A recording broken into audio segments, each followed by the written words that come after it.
One of the caveats that I do have some personal information that I did get personally involved in was some information that had to do with the Stargates and Looking Glass, and more specifically the 2012 problem with those projects. The popular opinion of what's out there right now is that the project was shut down because there was a problem when we approached 2012. I've heard it described a number of ways, but to my knowledge, the problem is that the timelines converge on that point in time. And when you know enough about the Stargate projects and the Looking Glass project to know how string theory works and how the possibility of possibilities works and how making one choice over here doesn't necessarily mean that the other choice couldn't exist at the same time.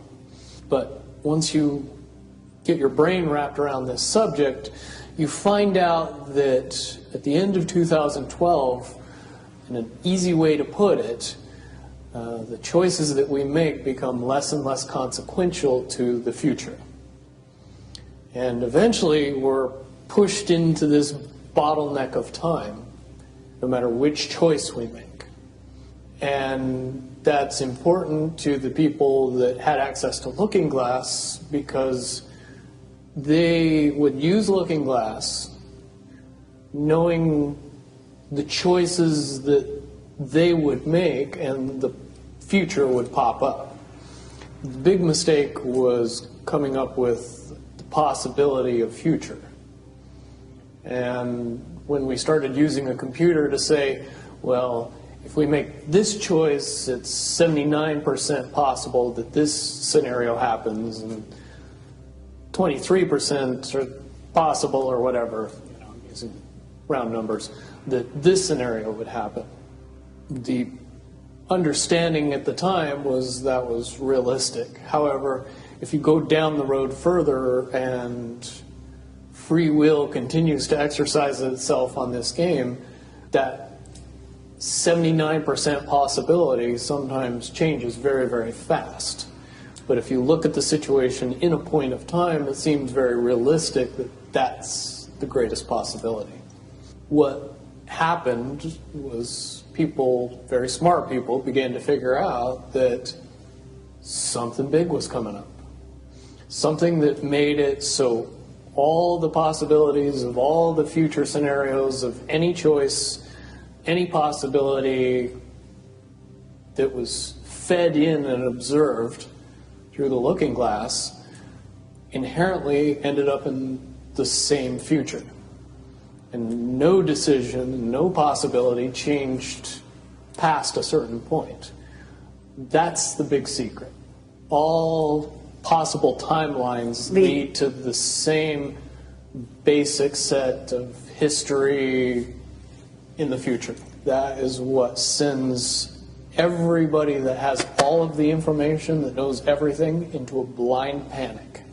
The people that know everything about Looking Glass, that have gotten all the reports and all the information, the elites of the world, probably figured out that that was the end of the game, and nothing could be manipulated beyond that point.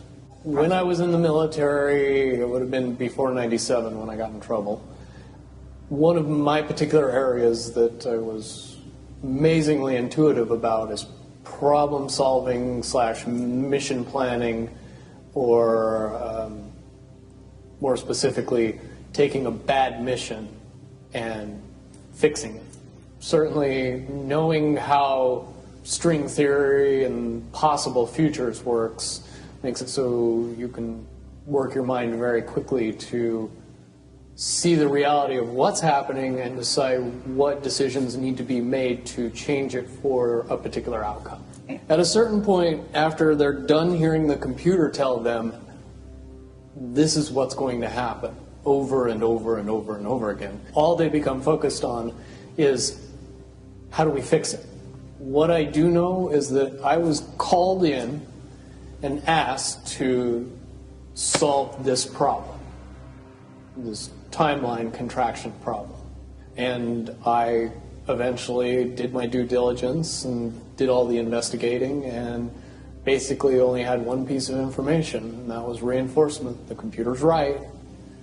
The timelines will contract down to some inevitable thing. There is an inevitable event. It's been forecast, it's been predicted, it's been fed to us in a slop trough of what they want us to believe will happen.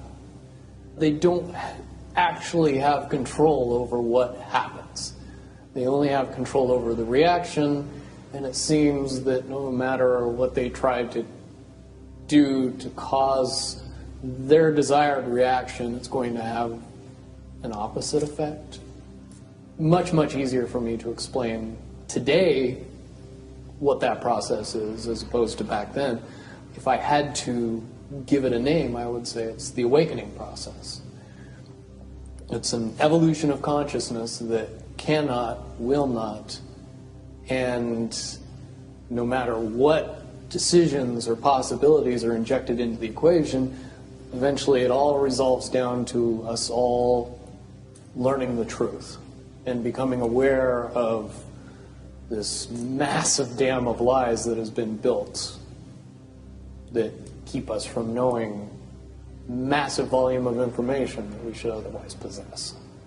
Essentially what happened with Looking Glass, not only did they not want people to use it anymore because they knew it was just going to burp out the same thing, but at the same time they didn't want anybody else to know what it was saying, I'm sure. Because that information was of a monumental concern when I was in the military about how to prevent this inevitability. Now, at first I thought it was end of the world. Now I see end of the world as end of their world.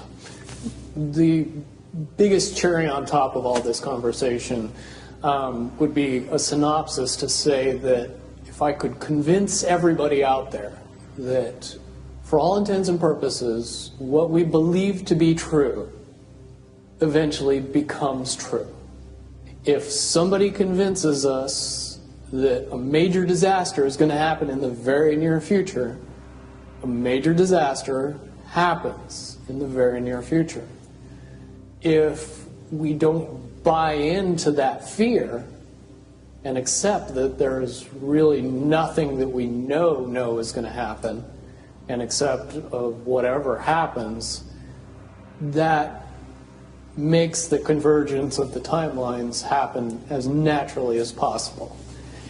Any attempts to try to go away from this one inevitable conclusion, I again see as a new beginning, an end of this reality, the beginning of something that we can't even possibly understand based on the level of our beliefs currently. But when all that information comes flooding out, there's going to be no denying what's true and what's a lie or what's illusion. Basically what we're experiencing right now is two master chess players sitting at the board.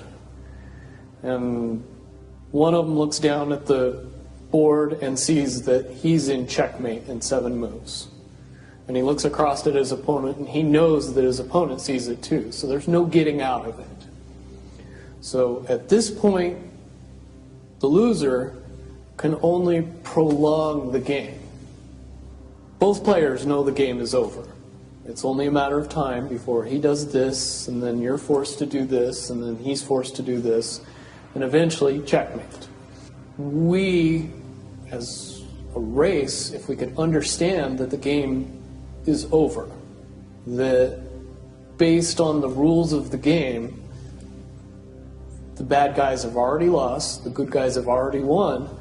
Yes, there's moves left on the table, but those moves are being forced by the player that is going to win. The only way that checkmate can't happen is if the player that's winning makes a mistake.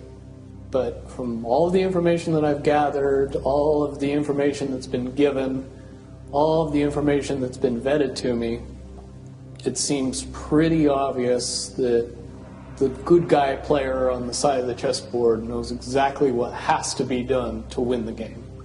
And so at this point, any mistake would be all but impossible. But again, you really have to understand the game to know that the guy that's losing is lost. And I'm sure most people sitting watching a chess match between two advanced chess players know the game's over long after the two players know it's over, because they can't see the board and see that there's only 7 moves left.